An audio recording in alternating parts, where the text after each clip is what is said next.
హోసన్ననుచు స్తుతి పాడుచు సియోనుకు వెళ్ళెదం మనము సియోనుకు వెళ్ళెదం.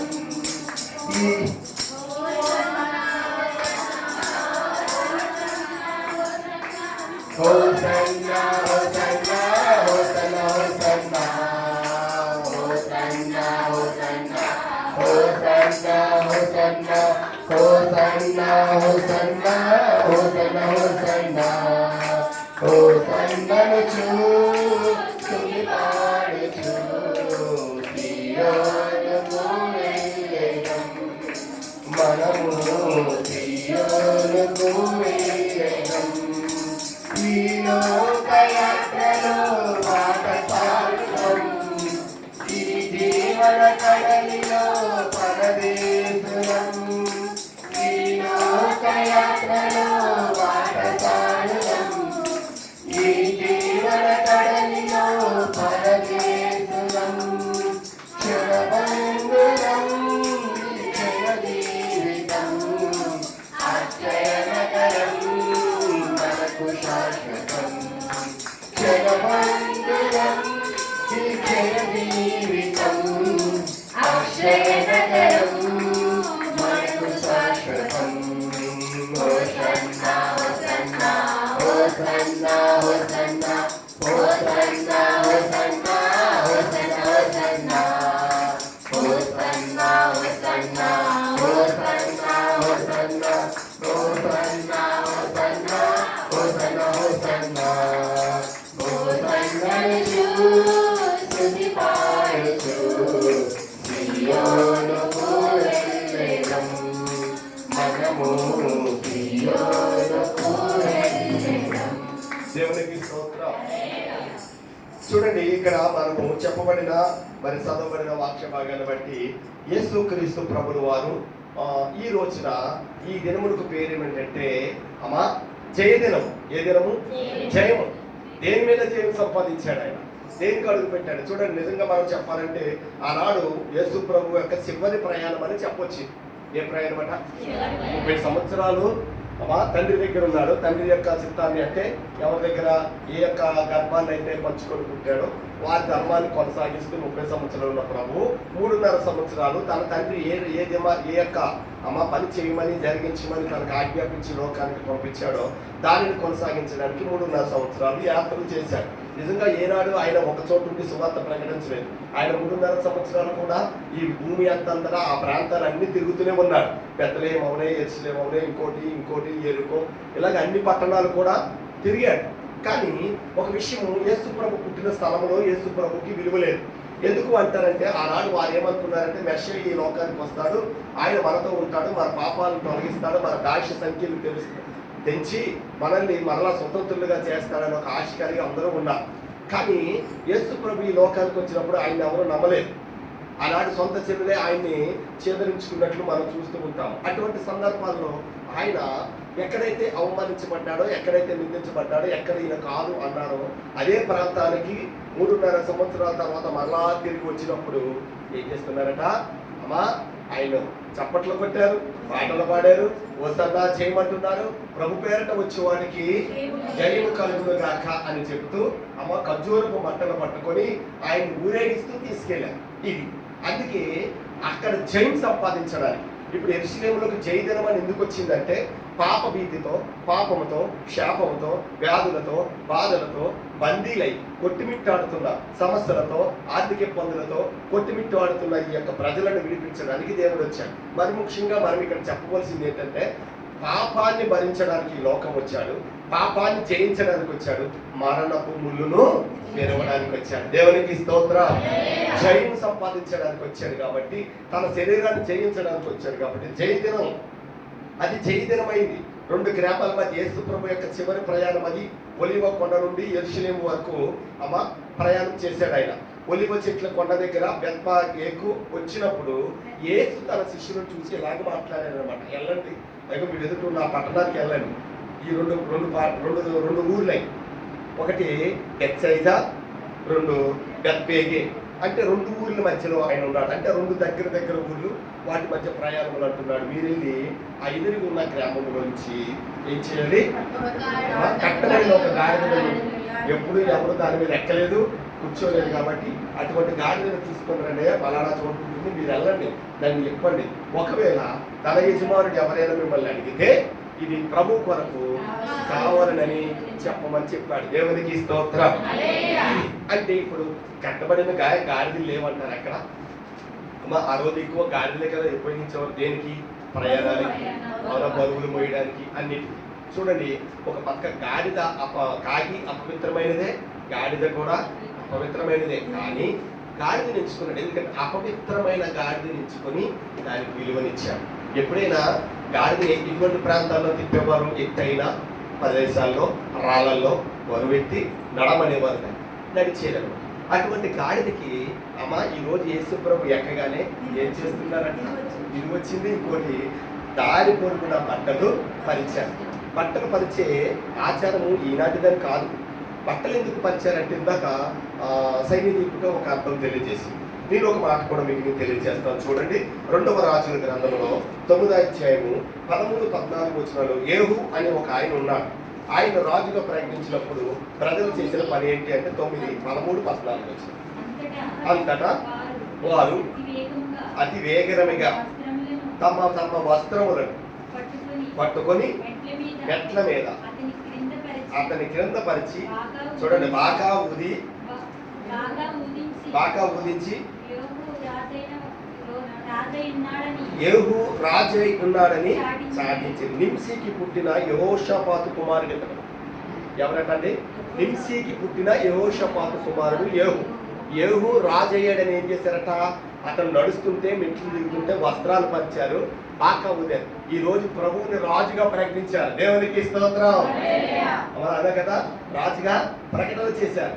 రాజుగా ప్రకటన చేసి ఆ రాజుకి గౌరవాన్ని ఇస్తున్నారు. నిజంగా సోదరు చెప్పినట్లు ఈనాడు మనకి ఎక్కడ పడితే అక్కడ వస్త్రాలు ఉన్నాయి. ఒకప్పుడు కట్టుకోవడానికి వస్త్రాలు ఉన్నాయా? లేవు. మా చిన్నప్పుడే కొంచెం బట్టలకి ఇబ్బందిగా ఉంది, అవునా కదా? మా చిన్నప్పుడు అప్పటికి కొంటే ఎప్పుడో పండగ ఏదైనా సంక్రాంతి వస్తే తప్ప బట్టలు అనేవి కొనేవారు కాదు. ఇప్పుడు అంటే పుట్టినరోజుకి, పెళ్లి రోజుకి, పండగకి, పప్పానికి అన్నింటికి కొంటున్నాం. అమ్మ ఊరు వెళ్తే కొంటున్నాం, ఊరు వెళ్ళకపోయినా కొంటున్నాం, మోకలు వెళ్తే కొంటాం, ఏదైనా చేద్దాం ఉంటాం. దేవునికి మహిమ కలుగునుగా. అప్పుడు ఆ సంక్రాంతి వచ్చిన రోజు తీసిన బట్టలే సంవత్సరం వాడేవారు, అవునా కదండి? అటువంటి ఉండే. కానీ ప్రియమైన దేవుని బిడ్డ, అటువంటి మన స్థలంలోనే అలా ఉంటే వాళ్ళ స్థలాల్లో ఎలా ఉందో చూడండి. అప్పటికి మనలాగా చొక్కాలు, ప్యాంట్లు, లింగీలు, తాట్లు ఏమీ లేవు. ఏముండే వాళ్ళకి నిలువుటంగీలు మాత్రమే, అవునా కదా? దాన్నే రకరకాలుగా వారు డిజైన్ చేసుకునేవారు తప్ప ఇంకేమీ ఉండేది కాదు. దేవునికి స్తోత్రం. అటువంటిది వారి వస్త్రాలు పరిచారంటే, వారి యొక్క విలువైన వస్త్రాలు పరిచారంటే అక్కడ అతనికి ఏంటంటే ఉన్నతమైన గౌరవాన్ని అందించారు. దేవునికి స్తోత్రం. హల్లెలూయా. అందుకే ఆయన రాజుగా ప్రకటింపబడ్డాడు. రాజు, యేసు రాజు, రాజుల రాజై త్వరగా వచ్చుచుండే. యేసు రాజు, రాజుల రాజై త్వరగా వచ్చుచుండే, త్వరగా వచ్చుచుండే. హోసన్నా జయమే, హోసన్నా జయమే, హోసన్నా జయమనకే, హోసన్నా జయమనకే, హోసన్నా జయమనకే, హోసన్నా జయమనకే. శరీర రోగమైన అది ఆత్మీయ. దేవునికి స్తోత్రం. లేదా అట్లేదా వస్తుంది? ఎంత పాడే పాట అమ్మ రాలేదా? ఓకే, దేవునికి స్తోత్రం. సరిగ్గా కొట్టండి, కొడితే ఖచ్చితంగా వస్తుంది. అది అమ్మ శరీర రోగమైన ఆత్మీయ వ్యాధి అయినా అమ్మ దేవుని నామములు ఏం కలుగుతుందట? జయమే, స్వస్థత వస్తుంది. దేవునికి స్తోత్రం. కాబట్టి ఏ రాజు వస్తున్నాడు? యేసు రాజు. హోసన్నా జయము అని ఆనాడు కీర్తనలు వాడు పాడారు. అందుకే ప్రియమైన దేవుని బిడ్డలారా, ఆయన ఒక అధికారిగా ప్రకటించుకున్నాడు, రాజుగా ప్రకటించుకున్నాడు. ఈయనే మాకు ఇక రాజు, ఈ రాజే మమ్మల్ని దాసి శక్తి నుంచి విడిపిస్తాడు, ఈ రాజే మరలా యోధా యెరూషలేము సింహాసనం తీసుకొస్తాడు, మమ్మల్ని అందరినీ బానిసత్వం నుంచి విడిపిస్తాడు. మేము మరలా స్వతంత్రులమై ఈ రాజ్యంలో ఎవరికి భయపడకుండా, ఎవరికి తల వంచక బ్రతుకుతాము, స్వతంత్ర దినోత్సవం జరుపుకుంటాం అనే రీతిలో వారు ఆనాడు ప్రభువుని అలాగున ప్రకటించారు. దేవునికి స్తోత్రం, హల్లెలూయా. కానీ ఎప్పుడైతే ఈయన రాజ్య స్థాపనకి, ఏ రాజా ఈ లోక రాజ్య స్థాపనకి రాలేదని తెలిసిందో అప్పుడు వాళ్ళు ఏమొచ్చింది, తిరుగుబాటు వచ్చింది. అది అందుకే ఈయన రాజుగా ప్రకటింపబడ్డాడు. చూడండి, ఇప్పుడు గాడిద గురించి మనం తెలుసుకుందాం. గాడిద అనగా ఏంటంటే, ఇది భస్మ బుధవారం నుంచి మట్లాది వరకు మధ్యలో 40 రోజులు మనకు ఉంటుంది. తర్వాత వచ్చేది మట్లాది వారం, అవునా కదమ్మా? భస్మ బుధవారం ఎక్కడైతే స్టార్ట్ అవుతుందో అక్కడి నుంచి 40 రోజుల తర్వాత మనకి మట్లాది వారం అనేది వస్తూ ఉంటుంది. చూడండి, పక్షుల్లో కాకి, గాడిదల్లో జంతువుల్లో గాడిద అపవిత్రమైనదని మనం చెప్పుకున్నాం కదా.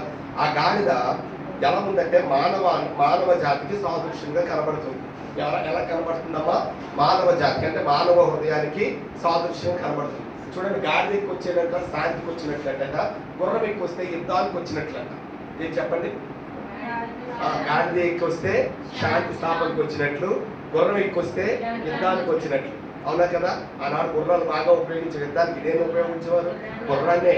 ఆ గుర్రం చూడండి, అందుకే ప్రకటన గ్రంథంలో ఈ మాట రాయబడి 19వ అధ్యాయము 11వ వచనంలో ప్రకటన గ్రంథంలో ఎలాగునా చెప్పబడింది. ఏమని చెప్పబడింది? చదవండి. మరియు పరలోకము తెరవబడి చూచి తిని, అప్పుడు ఇదిగో తెల్లని గుర్రం ఒకటి కనబడెను, దాని మీద కూర్చుండువాడు నమ్మకమైన వాడు, సత్యవంతుడు అని నామము గలవాడు, ఆయన నీతిని బట్టి విమర్శన చేయొచ్చు. అది యుద్ధము. ఈ తెల్లని గుర్రం మీద ఉన్నవాడు నమ్మకమైన వాడు, సత్యవంతుడు అని నామం గలవాడైంది. యుద్ధం చేయడానికి వచ్చాడట. ఏం చేయడానికి వచ్చాడు? యుద్ధము. దేవునికి స్తోత్రం. అంటే గుర్రం మీద వస్తే ఏమొస్తుందట? యుద్ధము. కానీ ఆనాడు ప్రజలకి గాడి మీదకి వచ్చిన యుద్ధం చేయడానికి వచ్చాడు. మమ్మల్ని రోమ ప్రభుత్వ సామ్రాజ్యం నుంచి విడిపిస్తాడు అనుకుంటాడు. కానీ కట్టబడిన గాడిది ఎందుకు అంటే, అమ్మా, ఈ లోకము పాపముతో కట్టబడింది. సాతాను ఏం చేశాడంటే, మనల్ని బంధించి అమ్మా ధనం వెనకాతల, అమ్మ ఆస్తుల వెనకాతల, లేక అన్నం వెనకాతల, బంధువుల వెనకాతల, స్నేహితుల వెనకాతల తిరుగుతూ ఉన్నాం, కట్టబడ్డాం. దేని చేత? అందుకే కాడి మాను మోకులు తీయడానికి. దేనికట? కాడి మాను మోకులు తీయడానికి. మోకులు అనగా చూడండి, ఎద్దులకి ఇలాగేస్తారు కదా, అవి. దేవునికి మహిమ కలుగును గాక. మేకులు కాదు, మోకులు. జాగ్రత్తగా చదవాలి. అందుకే దేవునికి మహిమ కలుగును గాక. కాబట్టి చూడండి, ప్రియమైన దేవుని బిడ్డలారా, దేవుడు అనేకమైన విషయాలు మనకి తెలియజేస్తున్నాడు. ఆయన వచ్చేది ఎందుకంటే పాప బంధకములు తెంపడానికి. ఏ బంధకాలమా? పాప బంధకములు. పాపముతో నిండిపోయిన మానవ హృదయాన్ని మార్చడానికి. మానవుని యొక్క హృదయాన్ని మార్చి వారి పాపం నుండి విముక్తురాలను చేసి నిత్య జీవానికి వారసుడిగా చేయడానికి ఆయన యెరూషలేములో ప్రవేశించాడు. అందుకే కట్టబడిన గాడిద పిల్ల. నువ్వు దేనితో కట్టబడ్డావో ఈ రోజు నిన్ను ఇప్పడానికి యేసయ్య నీ దగ్గరికి వచ్చాడు. దేవునికి స్తోత్రం. దేని చేత బంధింపబడ్డావో నీ బంధకములు తెప్పడానికి యేసయ్య నీ మధ్యకు వచ్చాడు. దేవునికి మహిమ కలుగును గాక. హల్లెలూయా. అందుకే ఈ మట్లాది వారము అనేది వచ్చింది. ఇది రకరకాల విధాలుగా చెప్పబడింది. చూడండి, ఒక మాట మీకు తెలియజేస్తాను. మనకి ఎహెజ్కేలు గ్రంథం తీయండి ఒకసారి. 9వ అధ్యాయం 9వ వచనం చదవండి. ఎహెజ్కేలు గ్రంథంలో 9వ అధ్యాయం 9వ వచనం చదవండి. ఎందుకంటే అక్కడ ప్రవచనం నెరవేరుకుంటుంది. ఆయన ఇశ్రాయేలు యొక్క యోదావారి యొక్క దోషములు బహు ఘోరముగా ఉన్నవి. వారు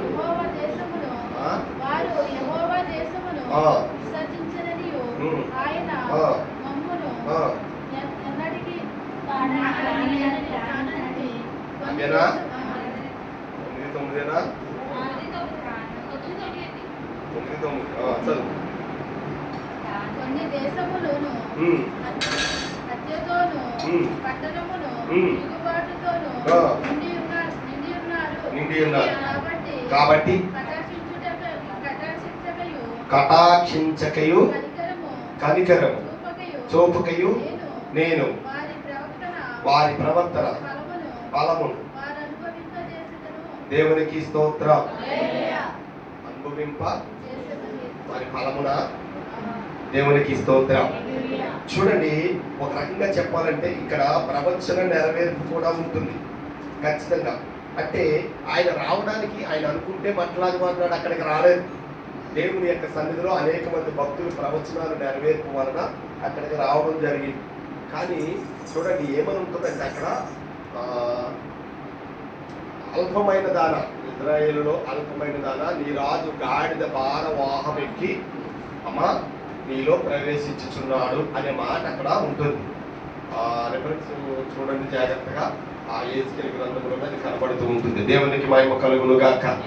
కాబట్టి ప్రియమైన దేవుని బిడ్డలారా, అలాగా ప్రవచనం యొక్క నెరవేర్పు యెరూషలేములోకి దేవుడు గాడిద ఎక్కి వచ్చాడు. ఏదైనా ఎక్కి రావచ్చు, కానీ గాడిద ఎందుకు ఎంచుకున్నాడంటే ప్రవచనం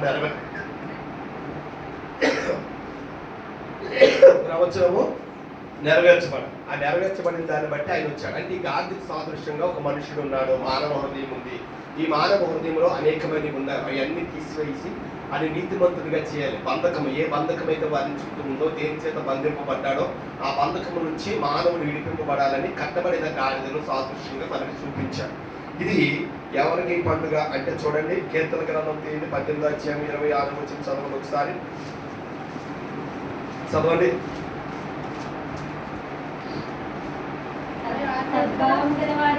సద్భావం గలవారి ఎడల సద్భావం చూపుదు, మూర్ఖుడి ఎడల నీవు వికటముగా నువ్వు. అది దేవునికి స్తోత్రం.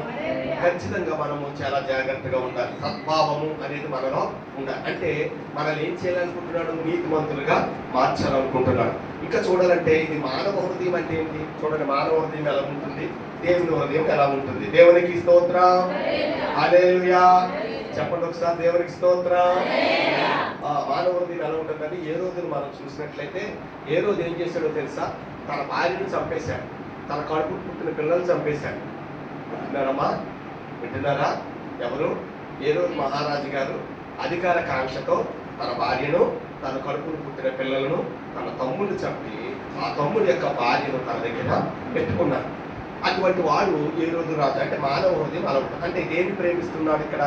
అమ్మ అధికారాన్ని ప్రేమిస్తున్నాడు. నేనే రాజుగా ఉండాలి, ఒక నియంతగా ఉండాలని ఉండేవాడట ఏ రోజు మహారాజు.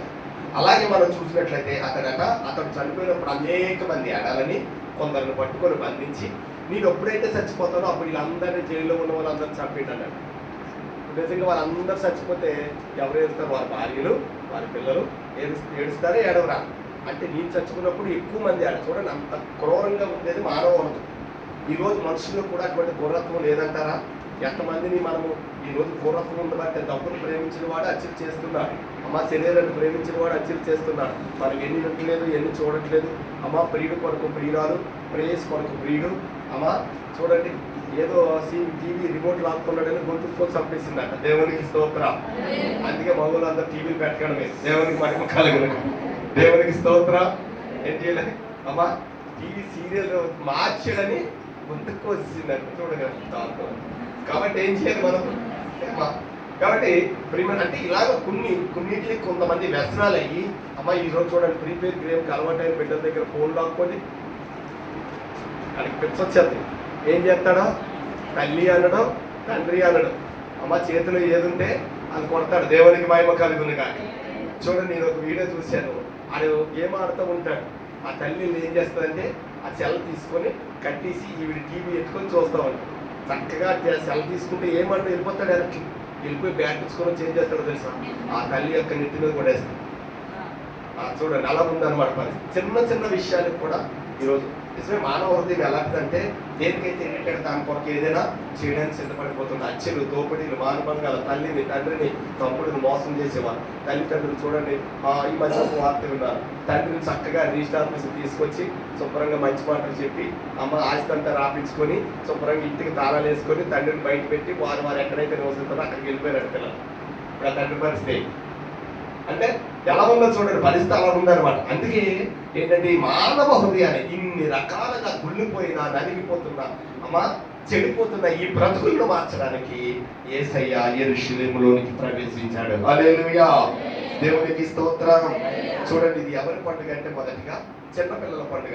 మత్తయి సువార్తలో చూడండి, చివరి 15-16 వచ్చిన చదువు ఇందాక చదివిన మూల వాక్యంలో 21 అధ్యాయము 15-16 వచ్చిన చదివితే యెహోవా పేరట వచ్చేవాడు చూడండి. కాగా 21 అధ్యాయము 15-16 చదువు.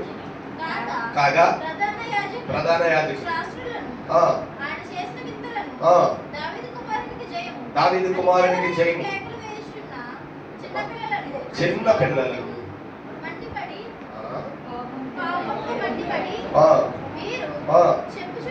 చెప్పుచున్నది వినుచున్నావా? దేవునికి స్తోత్రం. చూడండి, ఇక్కడ ఎవరి పండుగ అది? చిన్న పిల్లల పండుగ. చూడండి, ఈ రోజు మట్లాదివారం అనగానే పిల్లలు పొద్దున్న యేసు మన కుమార్ గారు వీళ్ళందరూ ఇచ్చుకుని వచ్చారు. వచ్చి నేను అక్కడ ఉన్నాను, మాయా ఈ పెట్టు అంటున్నారు కానీ కట్టట్లేదు వాళ్ళు. ఇది పెట్టు అంటున్నారు వాళ్ళు. దేవునికి స్తోత్రం. అంటే చిన్నపిల్లలకి చూడు, మనం అంటే సంఘంలో సమకూర్చబడ్డాం కానీ ఈ రోజు ఎవరు ఆరాధనలో ఉండరు. ఏం చేస్తారు వాళ్ళు? పొద్దున్న పెండల కాడ వేసిపోయి మట్టలు పట్టుకొని ఓసన్న జయమంటూ ఊరేగి వాళ్ళు చాలా మంది ఉంటారు తాటల మీద. అవునా కదా? ఊరేగుతారు, పాటలు పాడుకుంటూ ఊరేగి వస్తారు. ఆదివారం ఆరాధనలో ఉండరు. అది పిల్లల పండుగ. చక్కగా పిల్లలందరూ పెద్దన్న అమ్మ చక్కగా రెడీ అయ్యి వచ్చి వస్త్రములు కట్టుకొని, మంచి వస్త్రాలు కట్టుకొని, మంటలు పట్టుకొని, మైకులు పట్టుకొని పాటలు పాడుతూ దేవుని కనపరుస్తారు. అందుకే ఇది పిల్లల పండుగ కింద కూడా మనం చూడొచ్చు. అందుకే చూడండి, కీర్తన గ్రంథము 8వ అధ్యాయము 2వ వచనంలో అంటాడు, బాలురి యొక్క పిల్లల మీద స్తుతుల మీద, పిల్లల యొక్క స్తుతుల మీద దుర్గము, బాలురి యొక్క సంటి పిల్లల యొక్క నోట స్తోత్రము సిద్ధింప చేసి తిని దేవుడు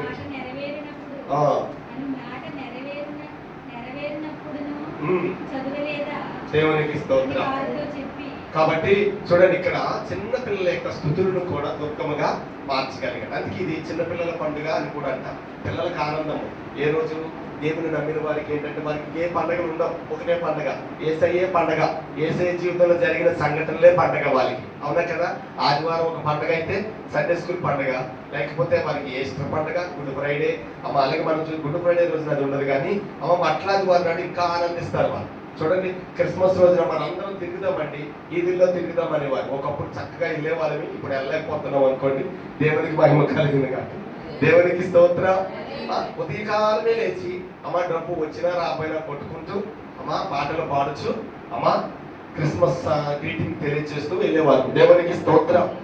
అంటే ఈ పండుగ ఆనందం అనేది చిన్నపిల్లలకు కూడా ఉంటుంది. అయితే ఇది ఎవరికి పండుగ అంటే చెడిపోయిన హృదయాలకు పండుగ. దేవునికి స్తోత్రం. పాడైపోయిన బ్రతుకుకు పండుగ. దేవునికి మహిమ కలుగును గాక. ఎందుకంటే ఆయన ఈ లోకములోకి వచ్చాడు. ఇదిగో నీ కొరకు సిలువ మోయడానికి, నీ కొరకు పాపం భరించడానికి, నీ కొరకు దెబ్బలు తినడానికి, నీ కొరకు శిక్ష అనుభవించడానికి, అమ్మ నిన్ను పరలోక రాజ్య వారసులుగా చేయడానికి, సిలువ మాను మీద వేలాడడానికి తెలిసే అక్కడికి వచ్చాడు. మరణం ఒక్కడుందంటే మనం వెళ్ళము, కానీ ప్రభువు తెలిసి కూడా ఆ మరణాన్ని ఆహ్వానించడానికి అమ్మ యెరూషలేములో ప్రవేశించాడు. అందుకే ఇది ఆఖరి ప్రయాణము అని చెప్పబడింది. ఏ ప్రయాణం అంటే ఆఖరి ప్రయాణం. చూడండి, మరొక మాట పరిచిద్దాం. ఇది శిష్యుల పండుగ కూడా. లోక సువార్త తీయండి 19వ అధ్యాయము 37-38 వచనంలో కూడా చూడండి, అక్కడ ఉంటుంది. దిగుచోటికి ఆయన సమీపించుతున్నప్పుడు శిష్యుల సమూహం అంతే సంతోషించు ప్రభువు పేరట వచ్చి రాజు స్తుతింపబడును గాక. పరలోకమందు సమాధానము సర్వోన్నతమైన స్థలములలో మహిమను ఉండదు గాక. హల్లెలూయా.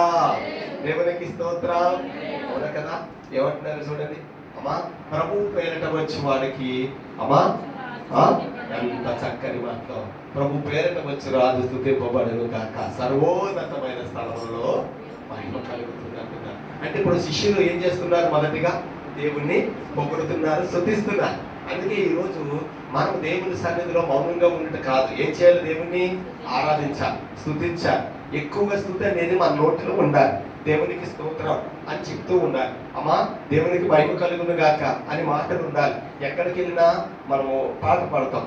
హల్లెలూయా పాట, యేసయ్య పాట. అవునా అమ్మా? ఏముండాలంట మన నోటిలో? నీ మాట నా నోటిలో ఉండాలి, నీ పాట నా నోటిలో పాటగా మాట పాటగా రావాలి, అవునా కదా? ఆ పాట అంతా పాడుతూ ఉంటాం. మరి ఎంతకాలం ఉంటుంది? బయటికి వెళ్ళగానే మనకి సమస్యలు పెరుగుతున్నాయి, ఏదో మాట్లాడుతుంది కానీ దేవుడి మాటలు ఎక్కడ ఉంటున్నాయి? కానీ అవన్నీ గ్రహించిన యేసయ్య ఇక నుంచి వీరికి నూతనం అంటే ఇంకెన్నడూ పాపం అనేది ఉండకూడదు, శాపం అనేది ఉండకూడదు, కట్టు అనేది ఉండకూడదు, కాడికి కట్టబడిన వారికి అసలు ఉండకూడదు, వీరి యొక్క భుజాల మీద భారం ఉండకూడదు అని గ్రహించిన ప్రభు మన భారాన్ని, మన పాపాన్ని తొలగించడానికి ఈ లోకానికి మన దగ్గరకు వచ్చాడు. వచ్చిన దేవుడు 3.5 సంవత్సరాలు సువార్త ప్రకటిస్తూ చివరి దినములో ఆఖరి ప్రయాణముగా యెరూషలేములో కట్టబడిన గాడిద ఎక్కి ఆ యెరూషలేములో ప్రవేశించాడు. స్తుతించారు, రాజుకి స్తోత్రం అన్నారు, ఒక సింహాసనం వస్తుందని ఆనందపడ్డారు, దాస సంఖ్యలు తెంపబడతాయని ఆనందపడ్డారు. కానీ వారి యొక్క విషయం ఏంటంటే 2 రోజులు గడవగానే ఆదివారం నుంచి లక్షవారము, ఈ 4 రోజులు గడిచిన తర్వాత 5వ రోజు శుక్రవారం వచ్చినప్పటికీ వారి మనసు మారిపోయింది. ఆహా, ఈయన ఇలాగ చేయడు, ఈయన ప్రాణం పెడతాడు, ఈయన దొంగ, లేకపోతే అబద్ధ ప్రవక్త, లేకపోతే దేవదోసన చేసేవాడు, కాబట్టి ఈయన యుద్ధం చేయడు, ఎవరితో యుద్ధం చేయడు, ఎవరి దగ్గర సింహాసనమో లాక్కోడు అని వారు గ్రహించి ఇతడు మాకు అక్కర్లేదు అని విసర్జించారు. కానీ వాళ్ళు విసర్జించడం కూడా ఒక రకంగా చెప్పాలంటే అది కూడా ప్రవచనం యొక్క నెరవేర్పే. నన్ను మీరు అప్పగిస్తారని దేవుడు ముందుగానే చెప్పాడు. చూడండి, శిష్యులతో అంటాడు కదా, మీలో ఒకరు నన్ను అప్పగిస్తాడు అంటాడు. అనగానే ఇస్కరియోతు యూదా అక్కడి నుంచి పారిపోతాడు, వెళ్ళిపోతాడు. కానీ ఒక మాట అంటాడు వెళ్ళే ముందు, నేను కాదు కదా ప్రభువా అంటాడు. అదేం మాట అది? నేను కాదు కదా ఏంటి, నేనేనా? ఆయన దొంగని అనొచ్చు కదా. లేకపోతే పేతురు పశ్చాత్తాపడినప్పుడు, ప్రభువా నిన్ను ఎరిగి, నీతో తిరిగి, నీతో సహవాసం చేసి, నీ క్రియలు చూసి, నువ్వు నీటి మీద నడిస్తే నడిచి, నీకెవరో తెలియదు అన్నాను ఆయన, నన్ను క్షమించాను. పేతురు సాగిలి పడినట్టు సాగిలి పడవచ్చు కదా. అమ్మ బ్రతిమలాడలేదు, గబగబా లేచి నేను కాదు ప్రభు, నేను కాదు కదా ప్రభు అంటే అది నీవు అన్నట్లే అంటాడు. చూడండి ఏమంటాడంటే, వెళ్ళి నీ పనిని త్వరగా చేయము అనగానే అక్కడ నుంచి వెళ్ళిపోతాడు. దేవునికి స్తోత్రం. అంటే ముందుగానే ప్రభు చెప్పినట్లు అమ్మా ఆ యొక్క సిలువగా అప్పగింపబడడానికి ఆయన వచ్చినాడు. ఈరోజు ఇంకా మనం కూడా ఇస్కరియోతులాంటి శిష్యులుగా కొంతమంది ఉన్నాం. ఎందుకు అని చెప్తున్నానంటే, ప్రభు యొక్క గాయాలు మనకు తెలుసు, ప్రభు ఎందుకు సిలువేయబడ్డాడో మనకు తెలుసు, ప్రభు ఎందుకు యెరూషలేములో గాడిద ఎక్కి ప్రవేశించాడో తెలుసు, ఆ యెరూషలేములకు రావడానికి కారణాలు తెలుసు. కానీ ఆయనను సరే ఆయన సిలువ వేయబడ్డాడు, మన పాపము తొలగింపబడింది, మనం విమోచన క్రయధనం పొందుకున్నామని తెలిసి కూడా మరలా మరలా మరలా మరలా చాలా మంది ప్రవర్తన ద్వారా, చూపు ద్వారా, మాట ద్వారా, తలంపు ద్వారా, హేయమైన క్రియల ద్వారా ఏం చేస్తున్నాం? ఆయన కార్యాలను మరలా రేపుతున్నాము. ఎద్దులో కాకి తెలుస్తుందా? తెలీదు. ఆ పుండు అంటే ఆ పుండు మీద పొడుచుకొని తినడం మాత్రమే దానికి తెలుసు. అలాగే మనం కూడా ఏం చేస్తున్నామంటే, ఆయన ఆల్రెడీ గాయపరచబడ్డాడు, ఇంకా ఆ గాయానికి మందు ఇయట్లేదు, వెన్నపూస రాయట్లేదు. ఏం చేస్తున్నాము? వేలు పెట్టి అన్నాడు కదా, ఏలు పెట్టి చూస్తే తప్ప నేను నమ్మనన్నాడు. ఆయన నమ్మడానికి వేలు పెడతారన్నాడు. ఈ రోజు నమ్మి కూడా మనం ఏలు పెడుతున్నాం. దేవునికి స్తోత్రం. ఈయన రక్షకుడు లేచాడని నమ్మడానికి ఏలు పెడతారన్నాడు తోమ. కానీ మనం ఏం చేస్తున్నాం? నమ్మి విశ్వసిస్తున్నాం, కార్యాలు చూస్తున్నాం, వేలు చూస్తున్నాం, పట్లాదివారం అంటాం, గుడ్ ఫ్రైడే అంటాం, ఈస్టర్ అంటాం, క్రిస్మస్ అంటాం, ఉపవాస ప్రార్థనలు అంటున్నాం, అన్నీ చేస్తున్నాం. మరలా ఏం చేస్తున్నాం? ఏలు గాయంలో పెట్టి ఆయన గాయపరుస్తున్నాం, బాధపెడుతున్నాం. ఆ పుండు తగ్గనివ్వట్లేదు. మనం తగ్గుతుందంటే తగ్గనిస్తున్నామా? తగ్గనివ్వట్లేదు. ఎందుకంటే అది పొడవకపో ఆయన గాయాలు ఇంకా మనము మన యొక్క క్రియల ద్వారా పొడుస్తూ ఉంటాం. కానీ ప్రభు అయితే నీ పాపాలను, నీ యొక్క క్రియలను కాదు, కానీ ఏం తెలుసుకున్నాడు? వారు ఎటువంటి వారైనా కానీ, నల్లవారా, తెల్లవారా, ధనములవారా, ధనము లేనివారా, పాప లేకపోతే మంచివాడ అనేది ఆలోచించలేదు. ఈ కొరకు నేను ప్రాణము పెట్టడానికి వచ్చాను. అదే ఈరోజు ప్రవేశ దినము. ఆ ప్రాణము పెట్టడానికి ఇగో నేను ఇప్పుడు యెరూషలేములోకి వచ్చాను. తెలుసు శిష్యులు అంటారు ఒకసారి, అయ్యా యెరూషలేముకి మనం వెళ్ళొద్దు అంటారు. కానీ ప్రభు అంటాడు, లేదు లేదు అక్కడికి నేను వెళ్ళాలంటారు. ఎందుకంటాడు? ఇప్పుడు శిష్యులు అన్నట్టు ఆగిపోయాడు అనుకో. ఒక ఆయన అంటాడు, ఎందుకంటే మనం వాటి ఇక్కడే మనం పర్ణశాలలు కట్టుకొని ఉండిపోదాం, వెళ్ళొద్దు అంటాడు. ఎక్కడ కట్టుకొని? అరణ్యంలో కట్టుకొని ఉండిపోదాం. అదే తెలుగు ప్రభు ఎందుకు వచ్చాడు? ఒక చోట ఉండిపోవడానికి వచ్చాడా? ఒక చోట స్థిరంగా ఉండడానికి వచ్చాడా? వెతకి రక్షించడానికి వచ్చాడు. నశించిపోతున్నా ఆత్మలను వెతకి రక్షించడానికి వచ్చాడు. అవునా కదా? ఆ తప్పిపోయిన గొర్రె పిల్లను పట్టుకోవడానికి వచ్చాడు. చూడండి, మన ఈ యొక్క సారాంశము ఒక చోట కనబడతారు. చూడండి, మీరు ప్రేమను చూసినప్పుడు ఒక గొర్రె పిల్లను ఒళ్ళో పెట్టుకొని కూర్చుంటాడు, చుట్టూ అనేకమైన గొర్రెలు కనబడుతూ ఉంటాయి. ఆ ఫోటో చూసినప్పుడు మీకు ఏమనిపిస్తుంది? దేవునికి స్తోత్ర. చెప్పండి అమ్మా, ఏ పర్వాలేదు, ఏమనుకోను కానీ చెప్పండి, ఏమనిపిస్తుంది? మరియమ్మ గారు, అమ్మా దేవునికి స్తోత్ర. ఏమనిపిస్తుంది ఆ ఫోటో చూసినప్పుడు? ఎత్తుకున్నారు అనుకుంటా, మంచిది. ఇంకా అమ్మా అవునండి, మంచి గొర్రెలు కాపలే. ఒక సినిమాలో కూడా ఇది వివరించబడింది, తెలుసా మీకు? అమ్మా ఒక ఆయన అడుగుతాడు, మరి యేసు ప్రభువుకి ఆస్తి లేదా, ధనం లేదా, గొర్రెలు కాసుకుంటున్నాడు, ఏంటి ఆ చుట్టూ గొర్రెలు, ఆయన ఎత్తుకున్న గొర్రెలు ఏంటి అని అడిగితే అక్కడ ఉన్న ఒక ఆమె ఎవరిస్తుంది ఏమనంటే, ఆయన మంచి గొర్రెల కాపరి, ఆయన గొర్రెల కొరకు ఏం చేస్తాడు? ప్రయాణం పెడతాడు. ఆయన మంచి కాపరయ్య, ప్రధాన కాపరి, చక్కగా నడిపిస్తాడు, అందరినీ మంచి మార్గంలో నడిపిస్తాడు, ఎలాగెళ్ళాలో ఎక్కడ ఉండాలో అని చెప్పు. మరి ఎందుకు ఎత్తుకున్న ఒక గొర్రె పిల్ల ఆయన శంకలో ఎందుకుందంటే అది తప్పిపోయిన గొర్రె పిల్ల. దేవునికి స్తోత్రం. ఏ గొర్రె పిల్లట? తప్పిపోయిన గొర్రె పిల్ల. ఇదిగో ఇంతమందిని కావాలి కాస్తున్న దేవుడు ఆ తప్పిపోయిన గొర్రె పిల్ల కూడా వదలడండి, ఆయన ఆ భర్తను కూడా తీసుకొచ్చి ఆదరిస్తున్నాడు అని తెలియజేశారు. సారం చూశారు, మనం ఆలోచించాలి. చూడండి, నేను ఈ రీతిగా చెప్పగలుగుతున్నాను, మాట్లాడగలను. ఇందాక కుమార్తె ఒక రీతిగా మీకు తెలియచేసి కదా, అలాగా అనేక మందికి. అందుకే మిమ్మల్ని ఇవ్వండి అంటున్నాను. ఎవరిని ఏ రీతిగా ఏ తలంతో దేవుడు వాడుకుంటాడో తెలియదు, కాబట్టి అలా నిలబడాలి.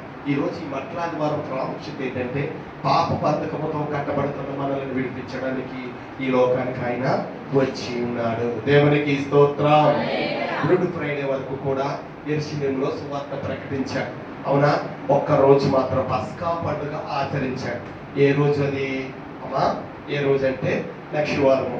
రెండవ అది తాను సిలువుకు అప్పగింపబడిన రాత్రి. మనం బలారాధన ఇచ్చేటప్పుడు చదువుతాం కదా, చదువుతామా లేదా? చదువుతాం. బలారాధన ఇచ్చేటప్పుడు చదువుతాం, ఇదిగో ప్రభు రాత్రి భోజనం, అవునా కదా?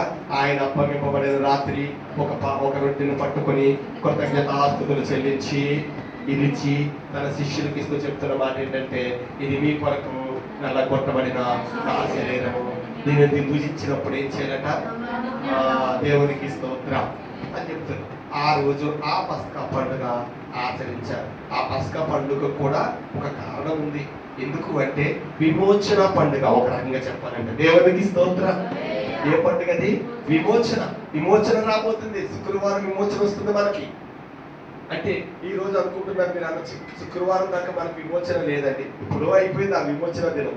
కాకపోతే ఇప్పుడు ఆనాడు జరిగిన సంగతి, ఇందాక కీర్తన గ్రంథంలో మనం చెప్పుకున్నాం కదా, ఆనాటి సంగతులను జ్ఞాపకం చేస్తూ, ఆనాటి పితరులు ఎలా ప్రవర్తించారో తెలియజేస్తూ, వారి గురించి చెబుతూ, అమ్మ మీరు మంచిగా ఉండండి అని ఎలాగైతే చెప్పాడో, అలాగే ఈ రోజు ఓహో దేవుడు ఆ రోజున ఎలాగ సిలువ పడ్డాడు, ఈ మాటలు పలికాడు, ఇలాగ ప్రాణార్పణ పోయబడ్డాడు, ఆ ప్రాణము పోయబడి ఆ రక్తము కార్చబడి ఈ రోజు క్రయధనముగా మన కొరకు చెల్లించాడు. కాబట్టి మనము ఈ రోజు నిత్యరాజ్య వారసులుగా ఉన్నామని మరలా మనము సరి చేసుకోవడానికి, విశ్వాసంలో బలపడడానికి ఇవన్నీ మరలా జ్ఞాపకం చేసుకుంటూ అమ్మ ఆచరిస్తూ ముందుకు వెళ్తున్నాం. దేవునికి స్తోత్రం కదా. నిజం చెప్పండి, ఇప్పుడు ఎవరిని విడిపించడానికి వచ్చారు? గాడిదనా? విలువ లేని కుమ్మరి వారి చేతిలోకి మట్టి వచ్చింది అనుకో, దానికి విలువ వస్తుందా రాదా? గమ్మనగమ వస్తుందా? ఒక కొండో, ఓ పూజయో, ఓ బిందో, ఒక పాసం మట్టి బాటిల్ వస్తున్నాయో తెలుసా? మట్టితో తయారు చేసిన యాసికాలు మీకు అమ్ముతారు. వాటిల్లో నీళ్ళు ఎలా ఉంటాయి? చల్లగా ఉంటాయి. ఒకప్పుడు మనకు ఫ్రిడ్జ్లు లేవు, ఒక్కో వేసి కొండెట్టి అమ్మ నీళ్ళు వేస్తే చల్లగా ఉండేవి. దేవునికి స్తోత్రం. ఇప్పుడు ఫ్రిడ్జ్లు వచ్చినాయి. అప్పుడైతే తాగినప్పుడు ఆరోగ్యం ఉంది, ఇప్పుడు ఫ్రిడ్జ్లో నీళ్ళు తాగితే గొంతుకులు పోయి అమ్మ ఇవన్నీ బాధపడుతున్నాం. దేవునికి మహిమ కలుగును కాక. కాబట్టి ప్రియమైన దేవుని బిడ్డలారా, ఈ రోజు మట్టికి విలువ ఎక్కడొచ్చిందంటే కుమ్మరి వారి చేతిలో వచ్చింది. నిజం చూడండి, ఈ రోజు మనందరికీ ఊపిరి, ప్రాణం అనేది ఉంది. రక్తము అనగా ఏంటి? ప్రాణము. చెప్పండి, రక్తం అనగా చెయ్యి ఇరిగిపోయినా చనిపోతావా? కాలు ఇరిగినా చనిపో, చివరికి నడుము ఇరిగిపోయినా చనిపో. మనం ఈ మెల్లజీ వాళ్ళు ఇరిగిపోయినా పని బతికే ఉంటాం, కానీ రక్తం పోతే చనిపోతాం, అవునా కదా? ఇప్పుడు మనం ఒక మట్టిగా ఉన్నప్పుడు దేవుడు భూమి పొరలోకి చేయి పెట్టి ఆ మట్టిని తీసి ఒక రూపాన్ని మనకి ఇచ్చాడు. ఇచ్చి ఇందులో ఉన్న దేవుడు ఏం ఊదాడు?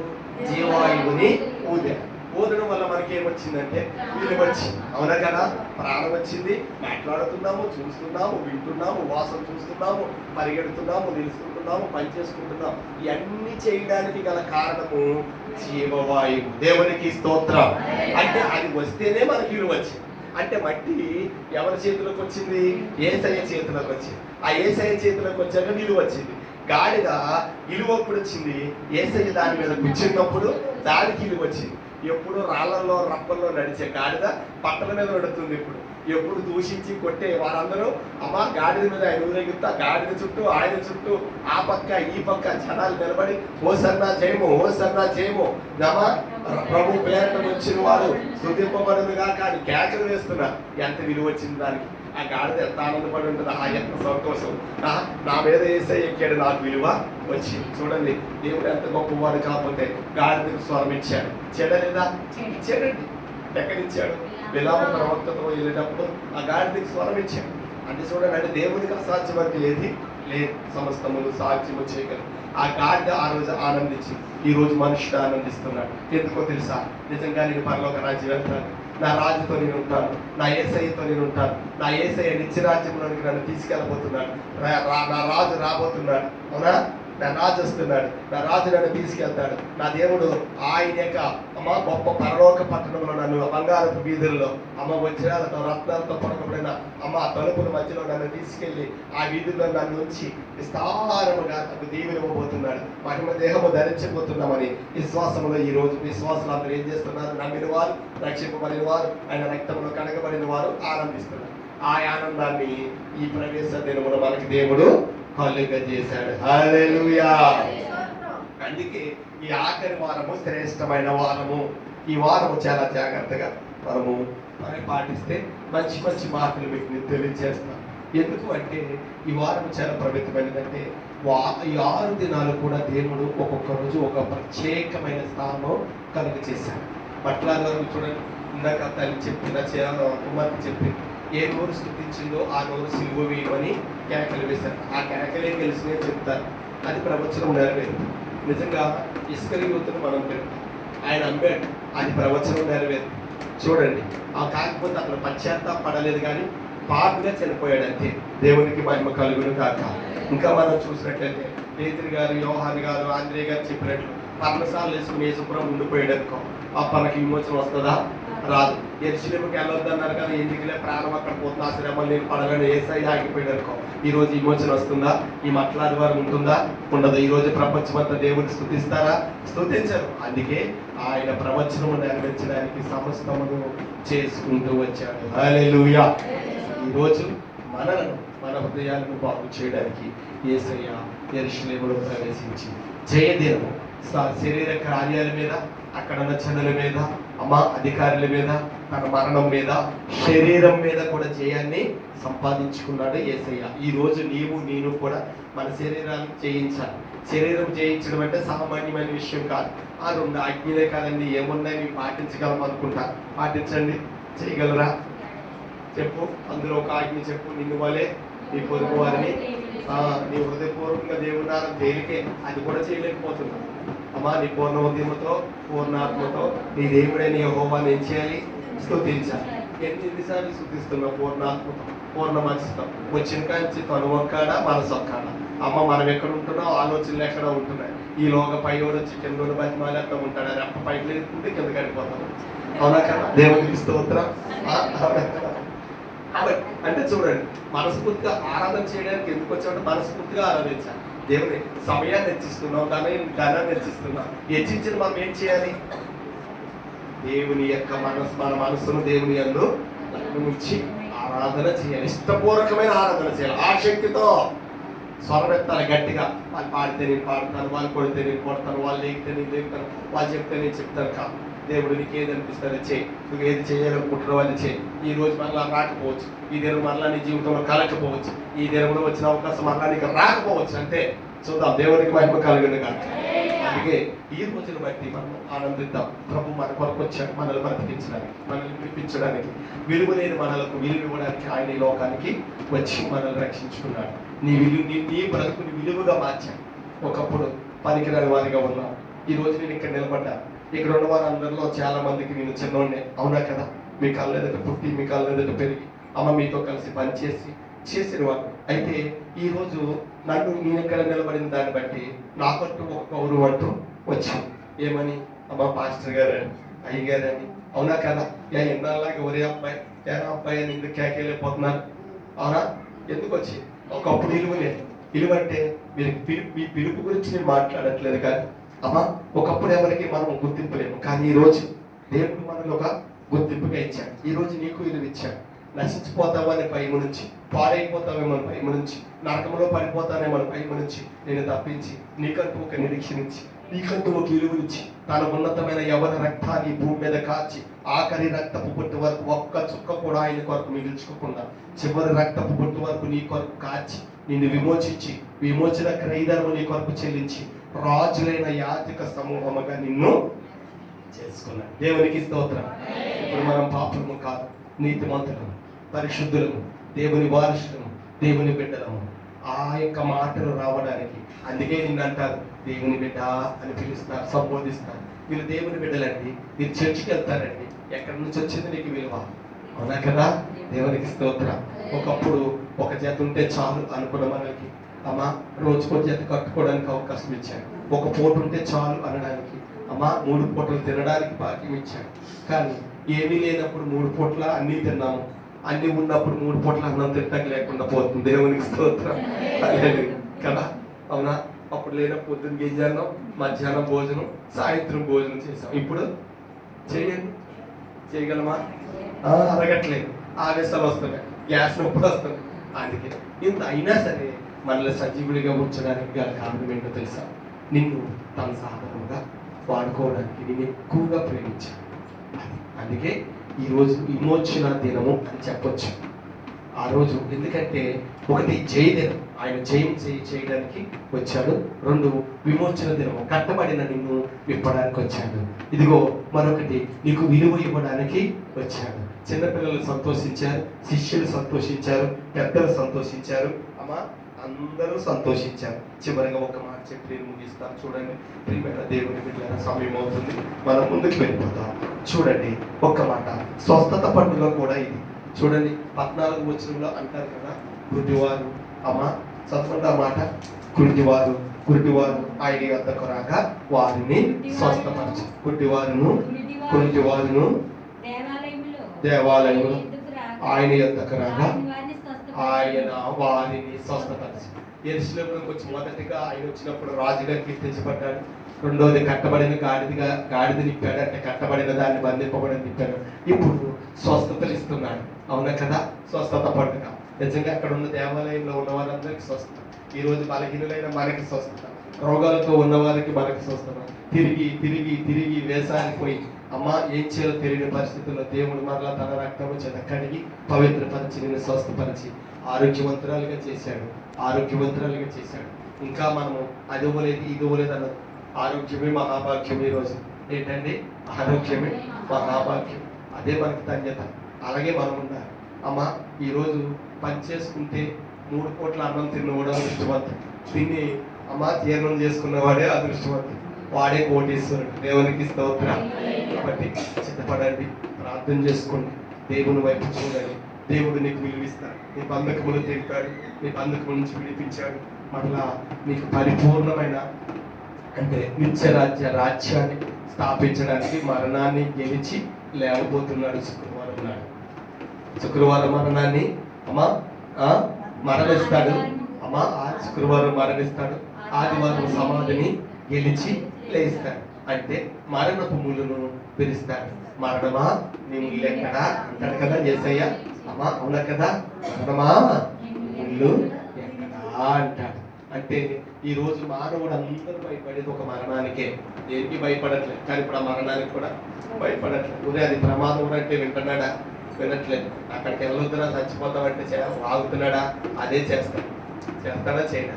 చూడండి చిన్నపిల్లలు ఎదుట ఒక ఖాళీ డబ్బా ఇలా మోపింది, నువ్వు బయటికి వెళ్ళినప్పుడు మీ పిల్లల దగ్గర ఈ డబ్బా జాగ్రత్తగా ఇందులో మోతం వద్దని చెప్పు. ఏం చేస్తాడా? నువ్వు వెళ్ళొచ్చి లోపు ఆ మూత తీసి అందులో ఏముందో చూస్తాడా? దేవునికి స్తోత్రం. అది ఆ ఆశక్తి అలా ఉంది.